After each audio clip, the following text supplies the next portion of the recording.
अस्सलाम वालेकुम प्यारे बच्चों। तो कल हमने इंडस्ट्रीज के बारे में, लोकेशन ऑफ इंडस्ट्रीज के बारे में बात की थी। आज हम करेंगे industries on the base of ownership. On the base of ownership, तो ओनरशिप के हिसाब से इंडस्ट्रीज को डिवाइड किया गया है। जैसे public sector industries, public sector industries owned and operated by government. तो ये पब्लिक सेक्टर इंडस्ट्री होती है, इन ये इसकी मालिक भी गवर्नमेंट होती है और इसको चलाती भी गवर्नमेंट है। जैसे बेल है, सेल इंडिया एक्स्ट्रा।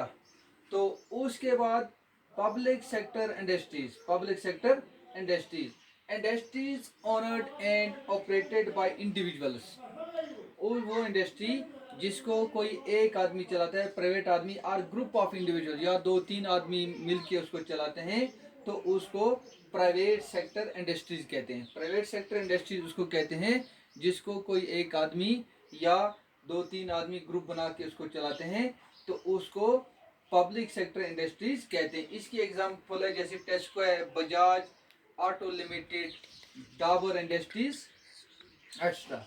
तो उसके बाद हम बात करेंगे joint sector industries. Joint sector industries are jointly run by the state and the individuals or group of individual. तो ये वो इंडस्ट्री होती है जिसको जिसमें गवर्नमेंट भी हिस्सेदार होती है और जो दूसरे इंडिविजुअल होते हैं या ग्रुप ऑफ इंडिविजुअल होते हैं, तो ये कंबाइन होते हैं। इसमें प्राइवेट भी होते हैं और गवर्नमेंट के लोग भी होते हैं।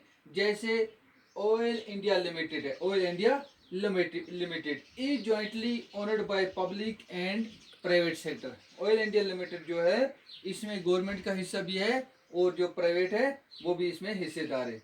तो उसके बाद cooperative sector, cooperative industries are owned and operated by the producers और सप्लायर्स ऑफ रॉ मटेरियल।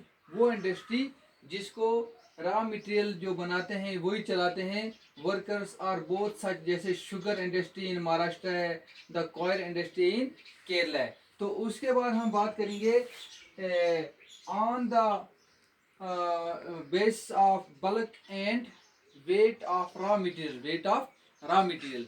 तो कोई इंडस्ट्री ऐसी होती है जिसमें हैवी सामान लगता है, जैसे आयरन और स्टील की इंडस्ट्री, आयरन और स्टील की industry, iron and steel, iron and steel. तो इसमें हैवी रॉ मटेरियल भी लगता है, हैवी रॉ मटेरियल इस्तेमाल होता है और इससे हैवी फिनिश्ड गुड्स भी तैयार होती हैं।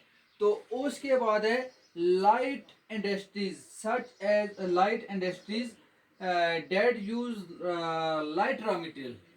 तो लाइट इंडस्ट्रीज वो होती है हल्की इंडस्ट्री जिसमें हल्का रॉ मटेरियल इस्तेमाल होता है, जिसमें हल्का रॉ मटेरियल इस्तेमाल होता है और हल्की चीज़ें तैयार की जाती हैं। जैसे इलेक्ट्रॉनिक इंडस्ट्री, इलेक्ट्रॉनिक इंडस्ट्रीज। तो इसके बाद हम बात करेंगे agro based industries, agro based industries. Agro based industry जैसे कॉटन है, जूट है, सिल्क है, वुलन टेक्सटाइल है, शुगर है, एडिबल ऑयल है extra. Industries are based on agriculture raw material. जो वो इंडस्ट्री हैं, इंडस्ट्रीज जिनका डिपेंड एग्रीकल्चर के रॉ मटेरियल पे होता है, उसको एग्रो बेस्ड इंडस्ट्रीज कहते हैं, एग्रो बेस्ड इंडस्ट्रीज कहते हैं। जैसे कॉटन है, जूट है, सिल्क है,